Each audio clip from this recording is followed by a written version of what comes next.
What? Yeah. She takes the phone, goes right into essentially the owner of this company and is like, this is what he just told me to do. That guy was like fired on the spot, bro. Yeah. Never have I ever.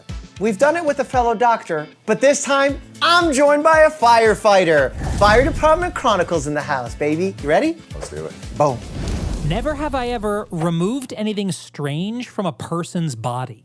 Oh, of course. You don't understand what I pulled out of my patient the other day. Okay. It was huge. Huge. Huge. Splinter. Wow. Yeah, You- kind of a buzzkill now. You were like explaining. So good thing in my field is anything that goes in the body stays in the body. We're not even allowed to take things out of people. Really? Yeah, if you're in the field. Just in case there's tamponade from the... Yeah, I ran on guys with 3-foot lightning rods sticking out of their back. They fell What's a through it. lightning rod? Like something that's on the side of a building or this was actually, I'm sorry, this was a pole that was in the ground and he fell off the roof. What? Yeah. Impale. Yeah, we cut it, bring him to the hospital. They do a quick x-ray. They're like, good, pull it out. Didn't even touch anything. Wow, that's so scary. Oh, I've had a bunch of kids with like Legos and stuff in their nose. Oh, yeah. I pulled that out. You know what you have removed from someone's body? Their soul? Another person. Oh, I delivered 38 babies. 38 babies? Yeah, last week. No, During my residency. Jeez, let's go. Never have I ever been physically scarred on the job. I was burned on my knuckles really bad from a fire. Ooh. Yeah. You were punching it? I was punching the fire, and the fire said, "Not today, bro." And they punched me back. We were fighting a shed fire, a bunch of gas and stuff inside of there, super hot. We came out, and I had 2nd-degree burns on my knuckles. Wow. That went through the gloves, yeah. The only cool scar I have on my body is, hold on a second, which hand is it on? Do you see this on my hand? Yeah. Punch in. I fell on a train set when I was like 5 before coming to America, and it penetrated. What kind of train set was this, bro? Russian. I was gonna say, it's gotta be Russian. Russian steel. Never have I ever dated a patient. No. I don't refuse to even date coworkers. Yeah. Let alone patients. Patient would be the worst. No way, dude. Yeah. I've never like gone on scene and been like, oh yeah, that's a good one. Like, no. No? No. Never have I ever been genuinely scared at work. Oh, yeah. Oh yeah. I mean, holy. When was the most scared you've been at work? So we had a fire at a UPS or shipping factory, and the fire was in the middle of the entire factory. For stuff like that, it's producing enough smoke that it's banking down to the ground. We can't really see as we're going in there, so we can follow hose lines into where it's at. And I was about 3/4 of the way, or quarter of the way into the building, and I ran into a bunch of like shipping equipment. And in that moment, I was like, if this building collapses or something happens, because there's so much smoke around me, You won't even know. yeah, it's gonna be so difficult for me to find my way back out of this before everything collapses. So that was probably one of the first times that I was like, I could actually die doing this. In those scenarios, is there any kind of, dumb guy question, that some kind of goggle you could put on that allows you to see through the smoke? They are trying to develop stuff like that. okay. But we do have, right now we have They thermal need more imaging. dumb guys asking good questions, man. We would solve some stuff. We do have thermal imaging cameras. So we carry around thermal imaging cameras. Which so we allow can you to see a door if it's hot or No, something. we can see through the smoke with that. Oh, yeah, we you can can. see that, Okay, yes. cool. But it's just not built into our masks. I wasn't scared for my life, but I would have raised my hand on that. When you're on your first night shift, or one of very few first night shifts, as a resident, and you're the senior, everyone admitted into the hospital, with the exception of the ICU, is under your care. So any page about any patient comes to you. Any rapid response, meaning some medical scenario starts happening with a patient, comes to you. Any code blue is run by you. Anyone that comes into the ER that needs to get admitted into the hospital is on you. And it's just you and your junior resident who doesn't know much, who's just there basically helping you out. So there were times when you're like 4 admissions, 2 rapid responses, code blue, you're trying to juggle all this stuff, and you're not doing it perfectly, but you're just doing enough to stay afloat. Yeah, I've dropped off a couple times at hospitals where there's 2 nurses. I mean, very large facility. Like, it's 2 nurses and 1 physician, and there's whatever 15 beds. Wow. Like, this is crazy, man. Like, Like that to me is genuinely insane. That's why we have emotional support animals in the hospital. Yeah. Not for the patients, for us. dealing with that. Yeah. Never have I ever seriously considered quitting my job. Nope. You did. Yeah. There was a time where I was stuck at a station with a crew that I did not like. Oh. And For a long time? For a year and a half. The calls we were running 19, 20 calls a shift, just getting blasted. I wasn't getting no sleep, and then Why, you drank on the job? no, I didn't drink on the job. You said you were getting no blasted. Oh, sorry, maybe that's different. Some people, like we were getting beat up. I was gonna say, you we're probably getting beat shouldn't up. say that. Yes. What made them bad? They just you are with someone for 24 hours, and imagine your personality types aren't the same. You don't like vibe on the same stuff. You don't watch the same TV. So it's not that they were evil. No. One of them was. But Say his name to the camera. Yeah, I should do. So he knows. Never have I ever had equipment fail when I needed it most. I had such a bad one. You won't be able to empathize. You'll be able to sympathize. I don't know which one is right, but it was a You're an speculum. Are you familiar with what a speculum Yes, is? I was. Okay. So I'm about to perform a pap smear. And as I take it out, and technically you're not supposed to use lubricating jelly on speculums when you're doing a pap because it could interfere with the results of the pap. But if you do put it on a specific part of the area that doesn't make contact with the cervix, it could be okay. So as I'm putting it on, I realize that this plastic speculum has a beveled, broken edge. So that if I went to insert it, it would just slice right through the tissue. Holy crap! Can you imagine what that would have been like? No, I'm glad you saw that. And it was because like I kind of touched the edge and I was like, oh! We filed a complaint with the manufacturer, lot number, like a huge investigation happened, so. Holy crap! But imagine just like, because it was razor sharp. Like, you know, like thick plastic when it slices right at that angle? Oh. We were on a fire, and I'm pumping this fire from the engine, and we're pumping one of the hoses.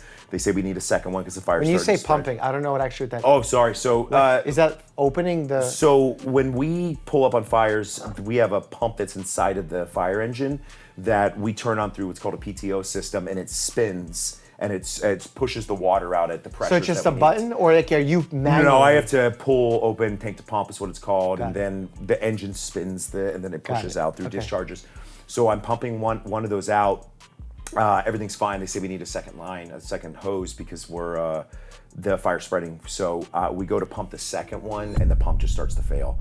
So there was an issue with it. There was a hole in one of the intakes, and it was pulling in air, so it wasn't a sealed system. So both of these, it's like a pneumothorax, but inside of that's what we were screaming. We were like, "It's a pneumothorax!" No, I'm really? scared. Oh, I was about to say sick. Right, too much. We got a pneumothorax. It happens with people, not even the hole in the hoses. If there's no hydrants available, like you live in an area where there's enough hydrants, you wouldn't even think about this. You go to rural areas, they don't have hydrants every so what often. happens? You have to start bringing in water tenders. You start bringing with big tanks. We start bringing in water, and they'll pump out of the water tender into Is it true that if a car's parked at a hydrant, you just go through the window? Yes, if they're parked in front of our only hydrant, we're gonna go through your window. Yeah. Never have I ever been blamed for something that wasn't my fault. Oh, I got a really good one. When you're a med student, a lot of times you're sent into the exam rooms, especially in the ER, to interview the patient and then present to the junior resident, who then interviews the patient, presents to the senior. And I would go in, talk to the patient, ask some pertinent questions that are important to the case. They would answer them. I would go present it. And then when the resident would go in, they would tell a different story. And the resident would be like, bro, like, you shouldn't lie about what you asked. I'm like, are you kidding me? And I wanted to take the person and be like, tell them the truth. I asked you this question. And that happens. And I don't know if they misremember or they feel something different or they perceive the question differently, but it happens all the time. No, that happens to us when we're dropping off patients. Yeah, we'll get them in the back of the truck, get them to pass. And you're like, no anticoagulation. Yeah, and then the patient's like, Plavix. Yeah. They Coumadin it every day. You're like, oh, what? So that happens all the time. We'll say, no medical history. I don't take any meds. All right, cool. We'll drop them off at the hospital, and they'll just start listing things off. And the doctor's like, what are you doing, man? Yeah. I swear to God, they're lying. Never have I ever had someone refuse my help when they really needed it.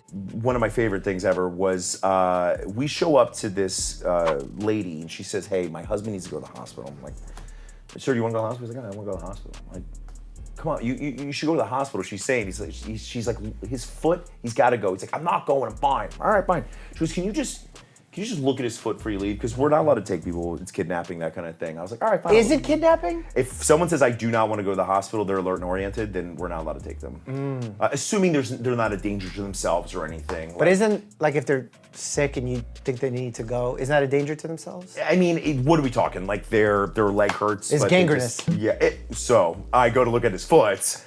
You can see right through his heel to the bone. Like you can see the bone. I was like, Deep DQ. oh no. I was like, dude, you need to go to the hospital, man. And he's like, really? You think I need to go? I was like, oh my God. So Probably diabetic scenario where he's Yeah. burned off his nerves. Yeah. Because in diabetes, you have high sugar levels in your blood, which can impact inflammation levels, damage these peripheral small nerves that give sensation to your lower extremities and your fingers, which is why uniquely in diabetes, there's a scenario called hand-foot stocking syndrome.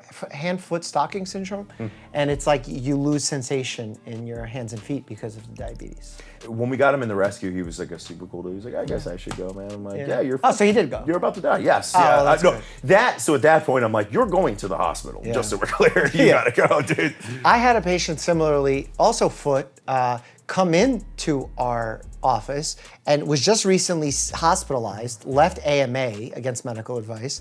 And now I'm seeing him and his wounds, he has really bad lower extremity cellulitis, worsening since he was there. Didn't take any of the follow-up medications. And I worked so hard to try and not convince him, but explain why the need for him to get IV antibiotics was so important. Mm-hmm. And he was negotiating with me as if he was so flippant about his life. Like, well, if I stay like this, how long do I have? Oh my God. And I was like, I can't say with any certainty, but it's you're putting yourself at unnecessary risk. And he was unhoused, so he was worried about his one car that he lives out of. Where can he park it? I got him free parking in the hospital. Oh, wow. He was very worried that they wouldn't allow him activity to walk around. He would be subjugated to sitting in his bed. I made sure that the resident that would admit him would put activity orders that he would get out of bed with assistance. Like, we try to do everything. And he said he was going, and I checked the next day, he didn't go. Never have I ever worked a 12-hour shift without food. Oh. No. So I definitely have. Yeah. Yeah, of course. I've gone 18 hours without eating on a shift. Right, I'm sure you have too. Yeah, I've definitely gone long periods of time where I'm not eating. When we go to these, the hospitals, they're cool, they have EMS rooms, so they'll have little snacks. something Yeah, that he I just can throw in there jams real something. fast. Yeah. But definitely not a proper meal. No. That's a big thing I hear from a lot of nurses, is like they just don't eat for 12 hours Yeah. or 16 hours. Like, that's crazy. Never have I ever yelled at a coworker like Dr. Robbie on The Pit. I yelled. Yeah. I yelled. You yelled at somebody?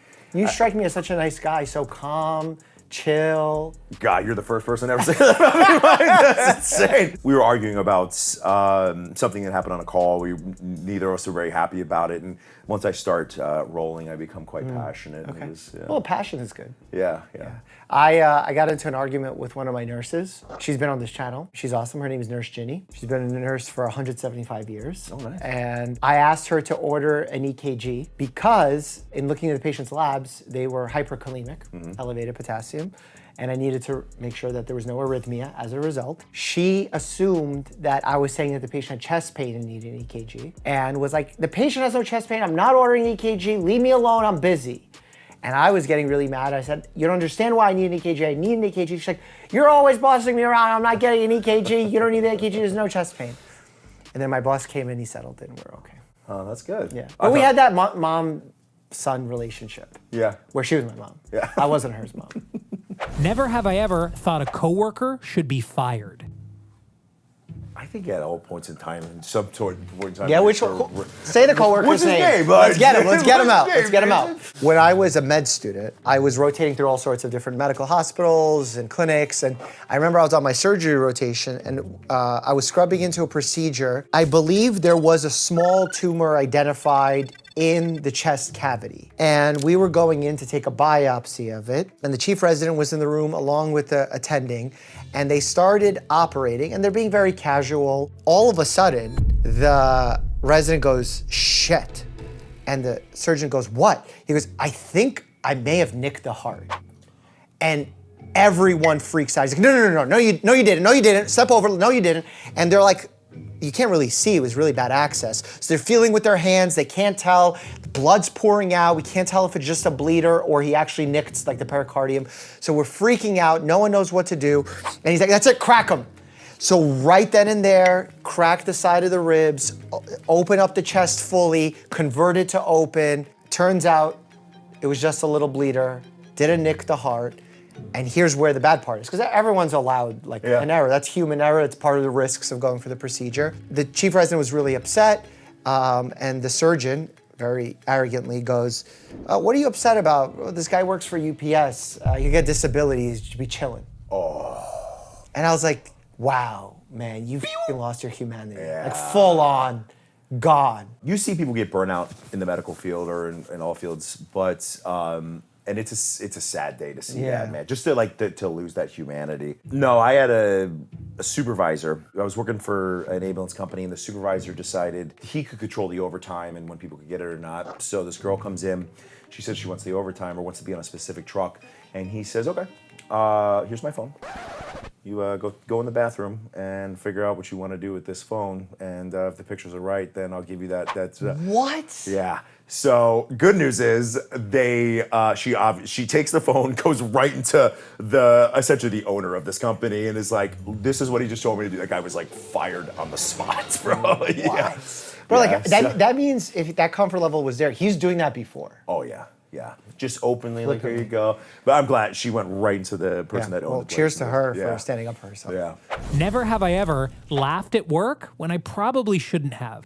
Yes, that's daily. That's I think dark humor is where that falls. Of course, yeah. The healthcare humor is the darkest. I had a lady cut in half from a vehicle. Oh my God. So you show up there and you're like staring at, like, your brain doesn't even process what you're looking at. She was halfly there. Yes, was hit by a car, hit a pole, cut in half, and you're like, what? Like, it's insane what your brain will do. Yeah. Where it won't allow you to process that, like, this can't be real. There's no way. And just getting back, and that was my third dead person for the day.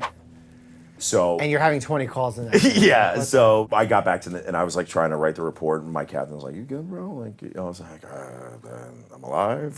Like, we both just start laughing, and that was it for the day. So you have to maintain your own sanity. Yeah. Find space in otherwise dark places. Yes. So that's very understandable. Yeah. Like I've had patients tell me a dark story, and the way that first I have a good rapport with the patient. Yeah. And they tell me a dark story that like they should not be telling as sarcastically and flat as they are. Yeah.